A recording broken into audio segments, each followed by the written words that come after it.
What is going on, everyone? I'm Joe Reynolds of LowKickMMA. Today, joining me is the Hangman, Saul Rogers, one of Manchester's finest. How are you doing today, buddy? I'm very, very well. Thanks for having me on, mate. How are you doing? Not too bad myself. It's an absolute pleasure. Obviously, we're just near fight week. You're taking on Tim Wilde, who's a very exciting fighter in his own right as well. Just nearly a week away from that fight. How are you feeling for it? Same as always, you know what I mean? The hard work's done now. Just kind of staying sharp, feeling confident, and yeah, ready to go. Yeah, and we've seen you put a lot of work in this camp. We've seen you at the likes of obviously SBG Rochdale, Manchester top team, your own gym as well during this camp. But what would you say has been the big difference from this one, having to pull out from the last fight due to just injuries that you'd taken? Do you know what? Last camp I went over to Thailand, and that style of training is not for me. Bellator's been slow, dragging the feet, sorting my US visas out. Because usually I go to Sanford MMA, so couldn't get to Sanford. I thought, right, next best thing is going to be Thailand. Went over there. The UK is, for me personally, much better than Thailand. So that's the difference. I've come home, got my feet settled here, got a good routine here, and yeah, I feel like a different guy, honestly. Yeah, and some of the people that we've seen you working with during this camp, obviously the Stapes, there's Baruch, great Dagestan fighter, and then Kane Musa as well. But to have those sort of people in that fight camp going into a fight like this, what is that like for you, having those sort of people around you, all different places as well? Do you know what? No matter what gym I go to, I'm always surrounded by some of the top level guys. I mean, I travel like tomorrow. I travel to a good jiu-jitsu gym near me, and there's always 4 or 5 high-level black belts my way on the mat, you know what I mean? So everywhere I go, I'm either training with the best wrestlers, the best strikers, the best grapplers. So it's like, it's nothing new to me. I've just kind of organized my camp a little bit better this time, you know. Like tomorrow I'm training with GB level wrestlers, black belt jiu-jitsu guys, you know what I mean? I couldn't ask for anything more. But like one of the biggest things as well has been I opened up my own jiu-jitsu school, me and a black belt friend of mine. And I feel like just being consistent in my jiu-jitsu, which I've not been since my one of my coaches passed away maybe 5 or 6 years ago, you know. I kind of fell out of love with it, and just reconnecting, learning new curriculums and teaching it and applying it. I feel like my jiu-jitsu's hands down the best it's ever been now, you know. And that's what I really want to showcase that as well. Yeah, and as you mentioned there, obviously, with the Grapple Clinic, in terms of seeing the progression of that, what's that been like, having your own sort of gym as well? You know what? Years ago, I had my own gym, but not because I wanted it. I kind of got it through on my toes, and it wasn't really what I wanted. And this time, it is. You know, I had a bit of a chat with my friend, and I feel like it's just come at the right time. I love having the gym. I love the members and stuff, and I feel like it's been more of a bonus as opposed to a negative, you know, because like I said, it's kept me sharp, it's kept me focused, it's made me reevaluate all of my techniques and stuff, and it's made me a bit more of a complete fighter, I think. Yeah, and then to touch back on the fight that you've got coming up, obviously, Tim in his last fight, he went to a draw, but it was an extremely exciting fight. And your last fight as well, exciting. You know, both of you are always known for putting on great fights and great performances. So is this fight one of those ones that gets you really excited to go in there and want to train in the morning when you look across at your opponent? You know what? I feel like, you know, when you have camps and people are like, oh, this is going to be a fight to watch, or this one, like, I think hands down, this is going to be action-packed. This is going to be one of the fights to watch. I feel like this is going to be one of the most exciting fights on the card. Yeah, he always brings the fire. I'm always coming to dominate. So I feel like, honestly, this is going to be a great fight for the fans.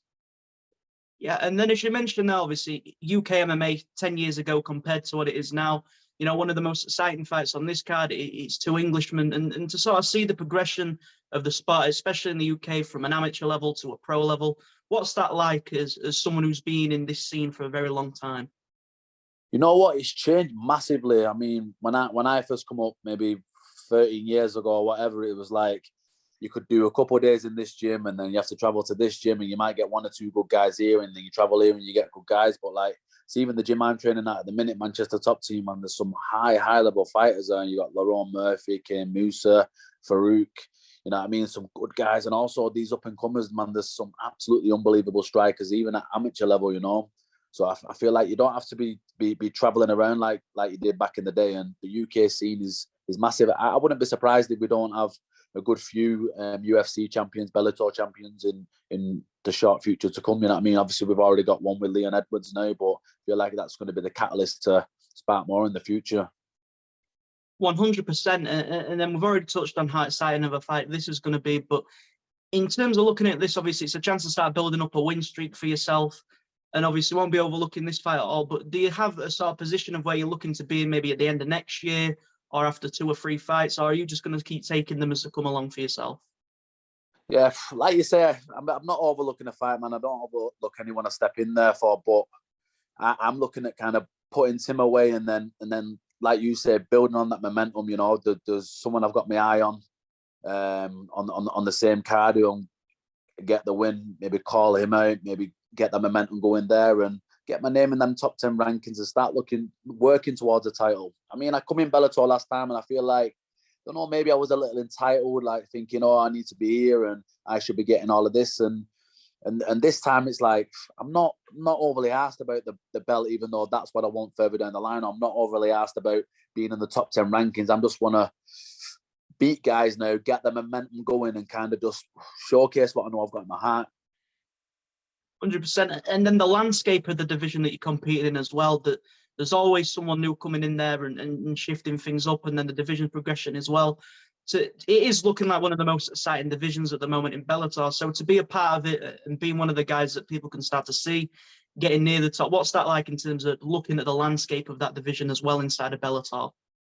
I love it. It's exciting, man. There's different guys, different styles, and I feel like lightweight at the minute is one of the more stacked divisions in Bellator, and there's some absolute killers. I read somewhere I think they're going to be doing a lightweight tournament, you know, so it'd be nice to get this win, get some momentum behind me, maybe get another win, and then my name might get thrown into the mix of that lightweight tournament as well, you know, and it might be a little bit of redemption for me, you know. I can go into that tournament this time a bit more confident than I did in the featherweight tournament, and who knows, I might walk out with a belt around my waist at the end of it.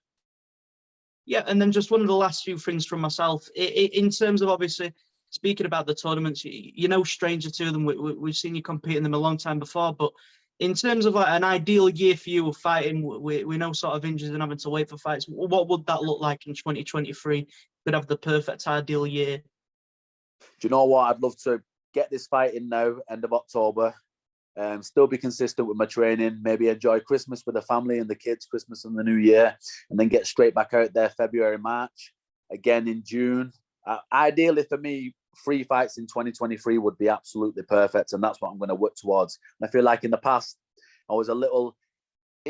in training camps, I'll either go away or like even here, I'm not seeing my kids for a good few weeks now because I'm just kind of focused on what I need to be doing. And in camp, I'm always giving it 100%. Out of camp, sometimes it's where I was a little bit more inconsistent with my training. And I feel like since Thailand, this is the most consistent I've been. Even before I agreed this fight to Tim, you know, I'm back training every single day and I'm pushing myself every single day. So after this fight, I'm going to keep that momentum up, and then I don't have to build myself up, you know, from the ground up like I do every single time. And it's going to be much easier. I can take the fights on last notice if somebody drops out, and I can take them more opportunities. So I feel like I just want to be a lot more active in 2023. That's my goal. Yeah, and then the final thing for myself is if you could give a message to the fans for what they can expect to see in this fight. So it's going to be guaranteed action, guaranteed brilliant fight, but could give one message to the fans for what they can expect to see come fight night in Milan. What does that look like? You know what? To the fans, to the ones who come and watch me before, and do you know what it is like against Georgie? I dominated, but I felt like I could have put him away when I rewatched that fight. You know what I'm saying? And I owe it to the fans this time to all I'm going to be doing is coming out and being dominant. Do you know what I mean? This is going to be a fan favorite fight. It's going to be exciting. I feel like this is going to be the most talked about fight on the card. I'm going to come out throwing bombs. I'm going to get a grip of him, and I'm going to look at putting him away. Not a fight to be missed. There you go. Well, that is everything from myself. You can't miss the fight or the card. It's a great one. A lot of great UK guys on there, including Saul himself. Just want to take a chance to shine his sponsors, teammates, just anything like that. Socials, just feel free to go ahead, buddy. You know what? I want to give a shout out to everyone who's helped me for this camp. You know, all the boys at Manchester Top Team, all the boys at Grapple Clinic, all the boys at Stealth, SBG Rochdale, SBG Manchester, my pad guy, Jeff, man, we've been working day and night. You know, my physio, Fight Club physio, always looking after me and keeping my body right. anyone I've missed as well. My missus always cooking my meals, and anybody who just shows me any love, any support in the game, and I appreciate you all. Thank you.